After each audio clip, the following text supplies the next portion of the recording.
오늘은 세상이 감당하지 못하는 믿음이라는 제목으로 함께 말씀을 나누겠습니다. 히브리서 11장을 몇 주 동안 쭉 살펴봤습니다. 제가 이번에 11장을 같이 연구하고 묵상하면서 깨달은 바가 있습니다. 아마 열심히 설교를 준비하는 많은 목회자들은 히브리서 11장을 가지고 39편의 설교를 할 수 있겠다 하는 생각입니다. 히브리서 11장이 1절부터 39절까지 되어 있거든요. 9절 가지고 정말 설교를 잘할 수 있는 부분이 바로 11장이겠다 하는 생각을 했습니다. 이유가 뭘까요? 다 성경에 나오는 이야기들이거든요. 그 이야기들을 읽으면 마음이 뜨거워지고 또 마음에 반성도 생기고 하는 그런 하나님의 말씀이 예화로 들어져 있으니 연구할 때마다 이 본문 가지고 이 구절 가지고 이렇게 설교할 수 있겠다, 그런 욕심이 나는 장이 바로 11장입니다. 제가 히브리서로 26번째 설교하는데 여러분 이 장을 가지고 이제 앞으로 39번 설교를 하겠다 하면 여러분 질리시죠? 그런 일은 이제 일어나지 않습니다. 여러분, 이렇게 우리가 믿음의 사람들의 이야기를 쭉 살펴봤습니다. 아벨, 에녹, 그리고 노아, 아브라함, 이삭, 야곱, 요셉, 그리고 모세와 라합까지 성경 속 이 믿음의 사람들의 쟁쟁한 이야기를 나누면서 동시에 우리는 무엇을 보았느냐? 그들의 삶 가운데 있던 불신앙의 모습, 우유부단한 모습, 잔꾀 부리다가 고난당하는 이야기들, 우리 다 두루두루 함께 살펴보았어요. 이 점에서 성경 속의 믿음의 사람들도 우리와 크게 별반 다를 바 없는 사람들입니다. 하지만 그들은 결국 하나님 앞에서 칭찬받는 믿음의 사람이 되었습니다. 여러분, 이 사람들의 믿음과 우리의 믿음 어떤 차이가 있을까요? 그 믿음의 차이에 대해서 우리는 지난 몇 주간 계속 살펴봤습니다. 정말 많은 차이가 있어요. 그걸 통해서 우리가 저렇게 살아야 되겠다, 도전받고 교훈받은 것이 참 많습니다. 그런데 또 가만히 살펴보면 오히려 공통점도 하나 있습니다. 그 공통점을 히브리서 기자는 분명하게 먼저 11장을 시작하기 전에 우리에게 교훈했어요. 히브리서 10장 39절입니다. 우리 다 같이 한번 읽어봅니다. 시작. 우리는 뒤로 물러가 멸망당할 자가 아니요 오직 영혼을 구원함에 이르는 믿음을 가진 자니라. 아멘. 여러분, 히브리서 기자가 이 믿음의 선조들의 이야기를 시작하면서 가장 먼저 전제했던 것은 무엇이냐? 우리의 믿음이 어떠하냐고요? 오직 영혼을 구원함에 이르는 믿음을 우리가 가지고 있다라고 했어요. 곧 구원받는 믿음, 구원의 믿음을 가진 사람들, 그 사람들의 믿음의 삶이 어떠한가를 계속 증거해 왔던 겁니다. 여러분, 우리가 믿음에 대해서 이야기할 때 놓쳐서는 안 되는 것이 바로 우리의 믿음의 본질이 무엇이냐 하는 거예요. 오늘 지금까지 나누었던 이 믿음의 사람, 예수님이 우리의 구원자 되신다는 이 믿음에서 모든 이야기가 출발을 했습니다. 이 기초가 없으면 우리의 믿음은 기복신앙이 되어요. 오늘 히브리서 기자는 이제 더 이상 한 사람 한 사람 이 이야기를 자세히 풀어놓을 시간이 없다라고 하면서 이 수많은 믿음의 사람들의 이야기를 두 묶음으로 나누어서 하나하나 제시합니다. 하나는 승리의 이야기, 성공의 간증이고, 또 다른 하나는 고난과 고통, 실패의 간증들이에요. 그런데 이 두 이야기가 한 지점에서 만납니다. 바로 38절이에요. 38절 보면 이렇게 말합니다. 이런 사람은 세상이 감당하지 못하느니라. 오늘 본문은 우리에게 질문합니다. 성공도 실패도 이 형통도 고난도 다 믿음의 간증이라고 한다면 그것을 하나로 묶어주는 것은 과연 무엇인가? 오늘 히브리서를 함께 묵상하면서 우리에게 주시는 위로의 진리들을 함께 발견했으면 좋겠습니다. 저는 오늘 말씀을 세 가지 질문으로 던지면서 이야기를 하려고 합니다. 첫 번째 질문은 무엇이냐? 은혜의 간증, 우리 가운데 승리의 간증과 성공의 간증이 있냐 하는 질문이에요. 우리가 예수님을 믿고 구원받은 백성으로서의 삶을 살아가면 그 삶 자체가 이미 형통입니다. 여러분, 이것을 믿으십니까? 성경은 분명히 우리에게 형통의 복이 있음을 선포하고 있어요. 우리가 7월을 맞이하면서 큐티 본문이 시편으로 바뀌었습니다. 이번 주까지 시편 15편 묵상하면 우리 다음 주에 이사야서를 시작을 해요. 시편 1편에서 이미 선언했어요. 복 있는 사람이 어떠한 사람인가 분명히 선포했어요. 우리 시편 1편 1절부터 3절 다 같이 한 목소리로 읽어봅니다. 시작. 복 있는 사람은 악인의 꾀를 따르지 아니하며 죄인들의 길에 서지 아니하며 오만한 자들의 자리에 앉지 아니하고 오직 여호와의 율법을 즐거워하여 그의 율법을 주야로 묵상하는도다. 그는 시냇가에 심은 나무가 철을 따라 열매를 맺으며 그 잎사귀가 마르지 아니함 같으니 그가 하는 모든 일이 다 형통하리로다. 아멘. 여러분, 저는 이 복이 여러분들과 함께 하기를 축복합니다. 우리가 요즘 말씀도 열심히 읽고 계시고 또 우리 오늘 또 대표 기도하실 때 성경 정독 대회 이야기도 하셨는데 우리 요즘 열심히 말씀 읽고 있지 않습니까? 또 시편 말씀을 가지고 묵상도 열심히 하고 있어요. 하나님의 말씀을 가까이 하는 삶을 살아갑니다.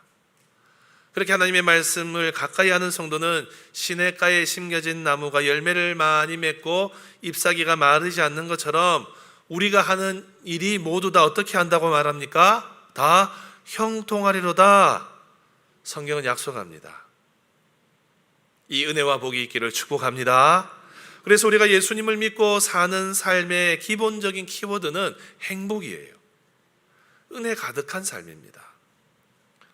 오늘 말씀에도 이렇게 믿음으로 살아서 형통의 은혜를 입은 사람들의 이야기가 시작되고 있어요. 우리 32절 보십시오. 내가 무슨 말을 더 하리요? 기드온, 바락, 삼손, 입다, 다윗 및 사무엘과 선지자들의 일을 말하려면 내게 시간이 부족하리로다. 오늘 말씀 이 신앙의 선조들의 이름을 나열하면서 내가 무슨 말을 더 할 수 있겠습니까? 다른 믿음의 선조들의 이야기를 다 하려면 나 시간이 부족합니다 라고 하고 있어요. 물론 여러분, 이 사람들의 삶에 흑역사가 분명히 있습니다. 우리가 9월부터는 벌써 7, 8월 우리 이사야 묵상한다고 했는데 9월에는 여러분 사사기를 읽게 돼 있거든요. 사사기의 기도원 보십시오. 사사기의 기도원 결정장애가 있는 것 같아요. 굉장히 우유부단한 사람입니다. 삼손은 어떻습니까? 들릴라라는 이 여성의 유혹에 수시로 넘어갔어요. 입다는 딸을 인신공양하는 제물로 바치는 치명적인 실수를 저지른 사람입니다. 알다시피 다윗은 어떻습니까? 간통죄 저질렀고 살인죄를 저질렀어요. 하지만 하나님께서는 이 사람들의 한 가지 사건만으로 그들의 믿음을 평가하지 않으셨습니다. 그들의 인생에 실수가 있었어도 하나님께서는 그들 삶 전체의 믿음의 무게를 보시고 이 사람들을 믿음의 사람이라고 기억해 주셨어요. 여러분, 믿음의 사람들이 겪은 이 승리 이야기를 더 이어서 보십시다. 우리 33절, 34절입니다. 다 같이 읽어봅니다. 시작. 그들은 믿음으로 나라들을 이기기도 하며 의를 행하기도 하며 약속을 받기도 하며 사자들의 입을 막기도 하며 불의 세력을 멸하기도 하며 칼날을 피하기도 하며 연약한 가운데서 강하게 되기도 하며 전쟁에 용감하게 되어 이방 사람들의 진을 물리치기도 하며. 아멘. 여러분, 사자의 입을 막은 사람이 누구지요? 다니엘이에요. 다니엘은 메대 바사의 다리오 왕이 나 이외에 다른 신에게 절하지 말라, 기도하지 말라고 명령 내렸을 때 다니엘은 하루 3번 하나님 앞에 기도했습니다. 그 기도를 멈추지 않았어요. 결국 사자굴에 던져졌지만 하나님께서 그 사자의 입들을 막아주셨습니다. 불의 세력을 멸한 사람들은 누구지요? 다니엘 좋은 친구들 가졌어요. 다니엘의 세 친구 사드락, 메삭, 아벳느고. 느부갓네살 왕이 금신상을 만들고 거기에 절하라고 명령 내렸을 때 이들은 거기에 절하지 않습니다.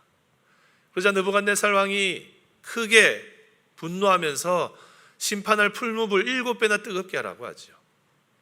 그게 세 친구가 던져집니다. 그런데 어떤 역사가 일어났지요? 주님이 그들과 함께 하시면서 그들 털끝 하나 상하지 않고 회복되었어요. 사랑하는 성도 여러분, 하나님이 함께 하시면 이와 같은 놀라운 일들이 우리 안에도 일어납니다. 여러분, 이것을 믿으십니까? 여러분, 우리 주님은요, 우리의 삶에 형통의 복을 주기를 원하고 계세요. 우리를 어려움에서 건져주시기를, 그리서 승리의 노래를 부르기를 원하고 계십니다. 우리에게 이 믿음이 필요합니다. 하나님이 행하시면 우리 인생에서 도저히 얻을 수 없는 것도 얻어지는 역사가 있고, 불가능해 보이는 일들도 돌파할 수 있는 힘이 생깁니다. 우리 하나님께서는 우리가 잘못 선택한 일들, 우리가 실수한 일들 일일이 하나하나 거론하면서 우리를 꾸짖지 않으세요.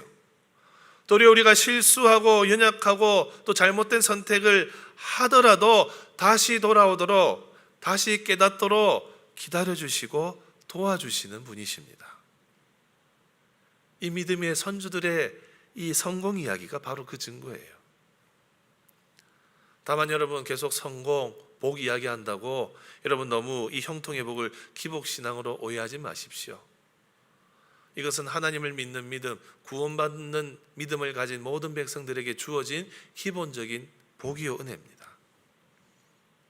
우리의 삶에 흠이 있고 부족함이 있어도 하나님은 우리의 믿음을 보시고 우리에게 필요한 것들을 채워주시고 형통의 길로 인도하십니다. 여러분, 이번 한 주간 이 믿음 가지십시오. 내 인생에 하나님이 형통의 복을 주신다. 나는 형통의 승리의 이 간증이 넘치는 사람이다. 여러분 선포하십시오.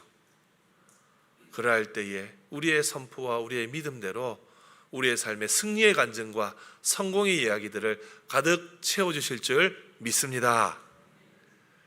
근데 여러분, 믿음에 대해서 이야기할 때 다른 한 면도 늘 생각해 보아야 돼요. 우리의 성공과 승리의 이야기만 믿음의 간증이 아니라 실패와 고난과 핍박의 그런 기억들도 다 믿음의 간증이 됩니다.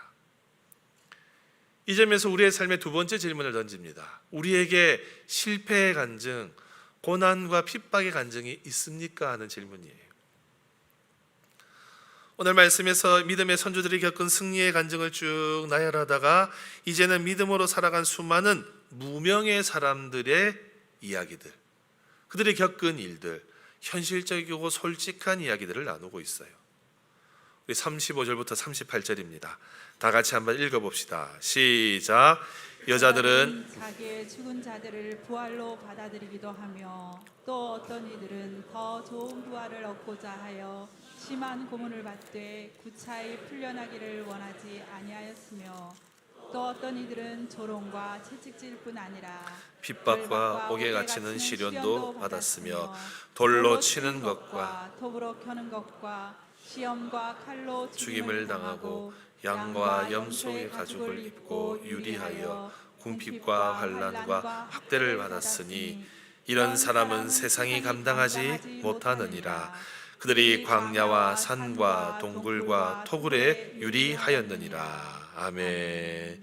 여러분, 35절에서 여자들은 자기의 죽은 자들을 부활로 받아들이기까지 하며 라고 말합니다. 이 이야기는 엘리야가 사르밧 과부의 죽은 아들을 살려낸 사건, 그리고 엘리사 선지자가 수넴 여인의 죽은 아들을 살려낸 사건을 이야기해요. 이들은 같이 기도했습니다. 그 기도에 하나님은 응답하셨습니다. 죽은 아들이 소생했어요. 이 땅에서 회복을 경험한 승리의 이야기입니다. 그런데 같은 구절에 반대되는 이야기도 있어요. 또 어떤 이들은 더 좋은 부활을 얻고자 하여 심한 고문을 받되 구차히 풀려나기를 원하지 아니하였으며, 심한 고문을 받으면서 죽음을 두려워하지 않았다는 겁니다. 이것은 이스라엘 역사 가운데서 믿음으로 또 여러 가지 환난을 이겨낸 사람들의 이야기예요. 마가비 시대에 안티오쿠스 왕이 지배할 때 수많은 순교자가 있었는데 그런 이야기들이 바로 여기에 들어가요. 여러분, 그 시대 그 사람들 앞에 살아날 수 있는 선택의 여지가 분명히 있었습니다. 살 수 있는 길이 분명히 있었어요. 신앙을 포기하고 우상에게 절하고 그 압제 가운데 타협하면 살 수 있었습니다. 그런데 그들은 그렇게 하지 않았어요. 구차한 생명 연명하려고 하지 않았어요. 왜 그렇습니까? 그 사람들은 이 땅에서의 회복보다 더 좋은 부활, 더 좋은 하나님이 약속하신 그것이 주어져 있다는 것, 주님 오시는 그날에 이 종말론적인 부활의 소망이 있다는 것을 그들이 믿었기 때문이에요. 그러니 고난도 죽음도 두려워하지 않았던 겁니다.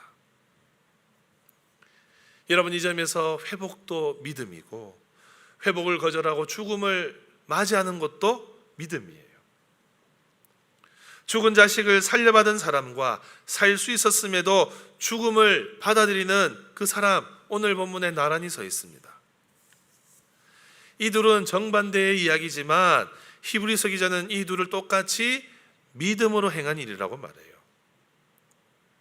그래서 믿음은 하나님이 원하시는 대로 응답하실 때도, 우리가 원하는 대로 응답받지 못했을 때도 똑같이 하나님을 신뢰하는 겁니다. 그럼에도 여러분, 오늘 본문에 우리의 믿음에 대해서 우리 선조들이 겪은 이야기들은 정말로 참으로 참혹합니다. 그들은 조롱과 채찍질을 당했어요. 결박당해서 옥에 가두어졌습니다. 돌에도 많이 맞았습니다.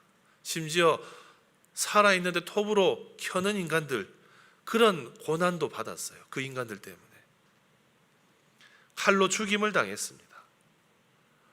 그래서 생명을 지키기 위해서 양과 염소의 가죽을 덮어쓰고 광야와 산과 동굴에서 유리하면서 궁핍과 환난과 학대를 받아가면서도 믿음 지키며 살았다 하고 있어요. 전승에 따르면 이사야 선지자가 톱으로 켜서 순교했다고 하지요. 여러분, 이것이 믿음으로 살았던 사람들의 실제적인 이야기들이에요. 사실 여러분, 우리는 성공의 간증에 대해서 또 듣고 나면 은혜와 도전도 되지만 한편으로는 거리감이 느껴질 때가 더 많습니다. 왜 그렇습니까? 우리의 삶에는 성공보다 실패와 고난의 이야기가 훨씬 더 많기 때문이에요. 제가 신방을 하다 보면 좋은 소식도 많이 듣지만 좋은 소식보다는 기도 제목을 들을 때가 훨씬 더 많습니다. 육신의 연약함, 경제적인 어려움, 자녀의 문제, 직장의 문제. 겉으로는 다 잘 지내는 것처럼 보여지지만 저마다 말 못할 고민을 안고 우리는 다 살아가고 있어요. 심지어 정말로 죽을 때까지 해결되지 않는 그런 삶의 문제로 발버둥 치시는 분들도 계세요. 그럴 때 우리는 묻습니다. 주님, 왜 주의 뜻을 따르면서 살아가려고 하는데 왜 이런 고통을 겪어야 됩니까? 더 주님 앞에 신실하게 살고 싶은데 왜 이런 어려움을 겪어야 됩니까? 왜 평생에 해결되지 않는 이 문제 때문에 저는 주님 섬기면서도 이 고생, 이 어려움 겪으면서 살아가야 됩니까? 여러분, 우리가 그렇게 물을 때 많잖아요.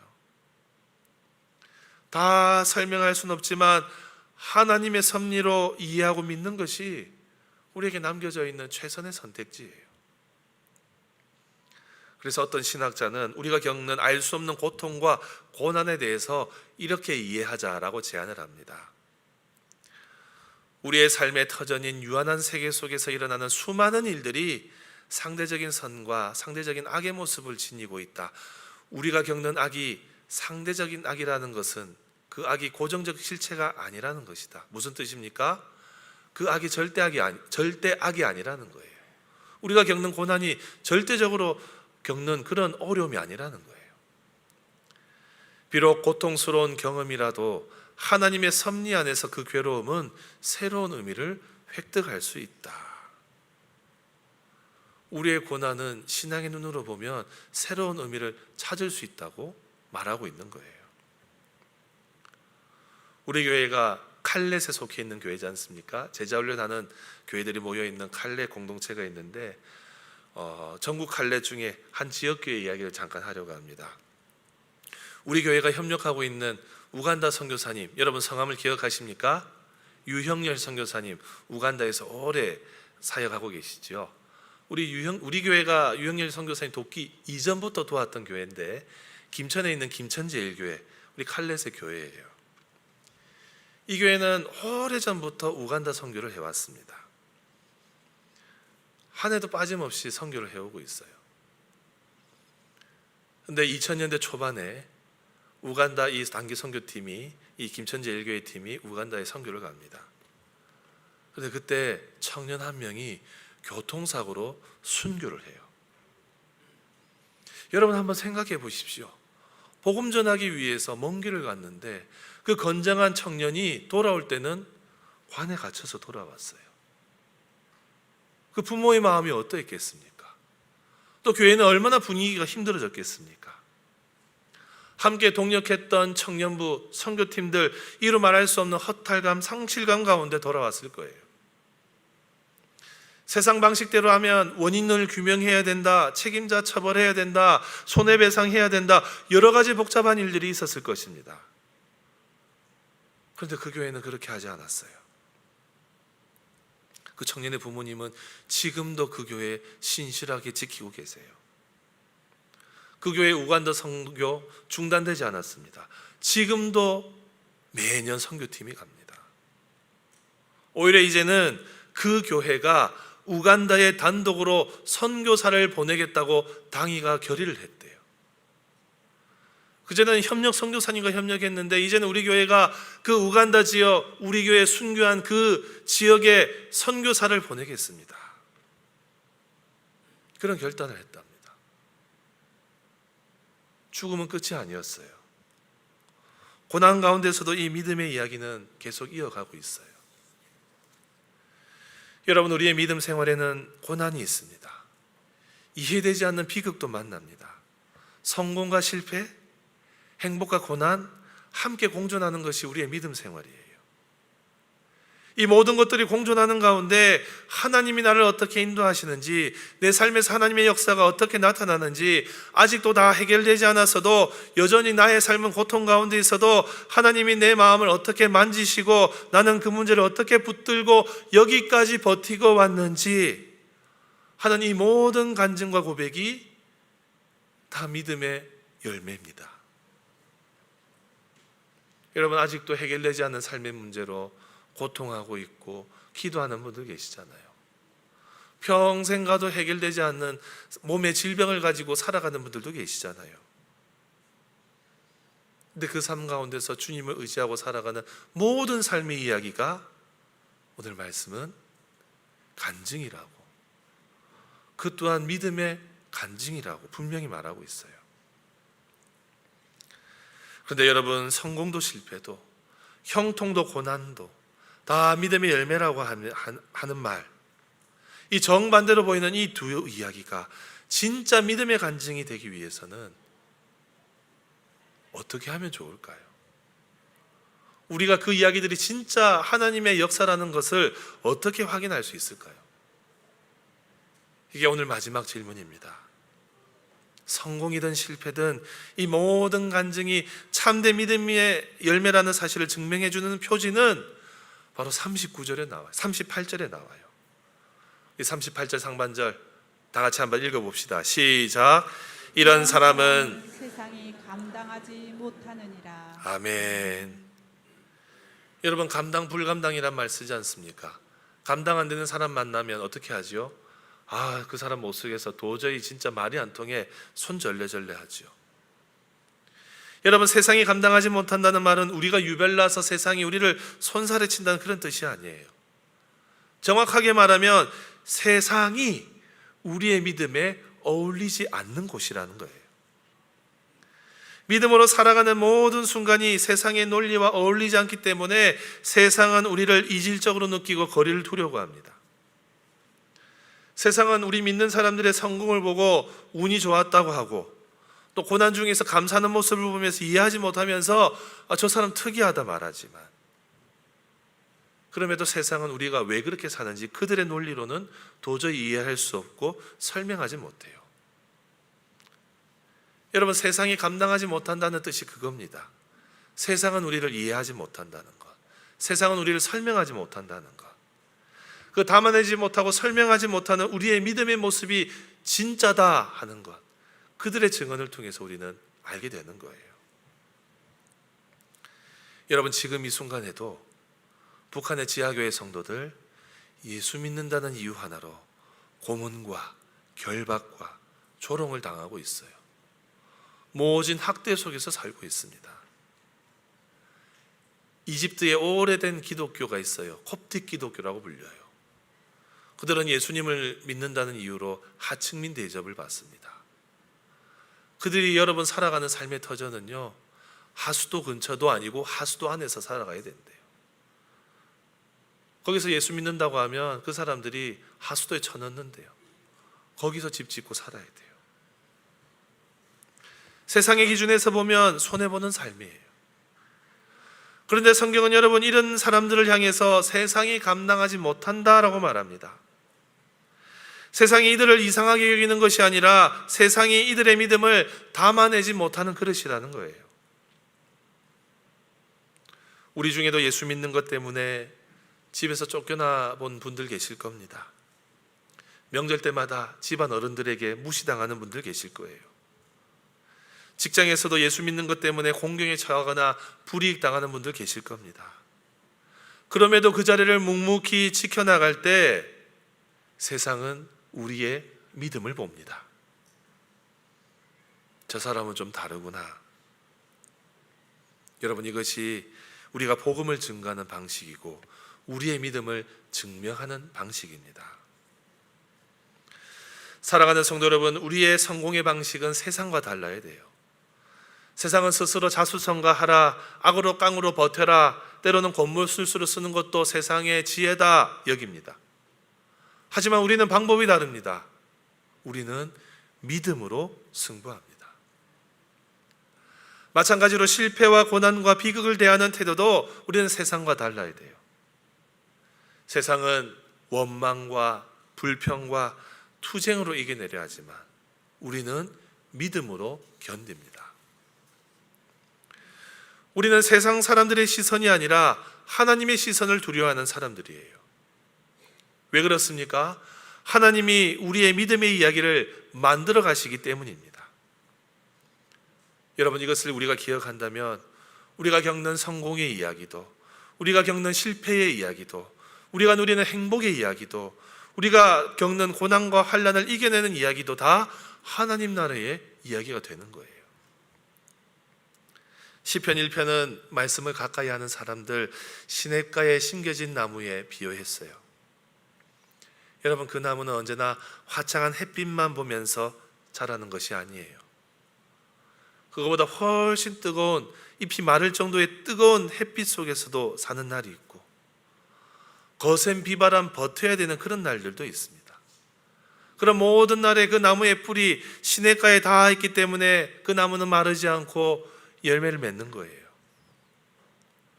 우리의 믿음도 마찬가지입니다. 형통한 날에도 고난의 날에도 뿌리가 하나님께 박혀 있다면 우리의 모든 순간은 결국 열매로 남습니다. 그렇게 하나님께 붙어 있게 하는 것이 바로 믿음이에요. 그러므로 여러분, 이것을 기억하십시오. 세상을 이기는 믿음은 좌고우면하지 않습니다. 세상이 감당하지 못하는 우리의 믿음 좌고우면하지 않아요. 늘 하나님 바라보는 겁니다. 그래서 우리의 모든 순간이 감사로 가득해요. 성공해도 하나님께 감사, 실패해도 하나님께 감사, 승리해도 하나님께 감사, 고난과 비극이 있을지라도 하나님께 감사하는 것. 여러분, 이것은 큰 믿음 필요하지 않아요. 예수님을 우리의 구원자로 믿는 믿음 하나만 있어도 우리는 이 승리의 이야기를 써내려갈 수 있습니다. 여러분, 이번 한 주간 이 믿음 가지고 살아보십시오. 내 삶에 실패가 많아도, 여전히 끝나지 않은 비극이 내 삶에 많아도 주님 바라보면서 믿음의 뿌리를 가지고 살아가면 세상이 따라올 수 없는 믿음으로 우리 주님이 바꾸어 주시고 그 믿음을 통하여 주님의 영광이 드러나고 우리의 모든 삶이 은혜와 감사로 가득 찰 줄 믿습니다. 이번 한 주간 이 믿음을 가지시고 승리의 간증, 실패의 간증, 다 주님께 올려드리는 저와 여러분의 삶이 되시기를 주님의 이름으로 축복합니다.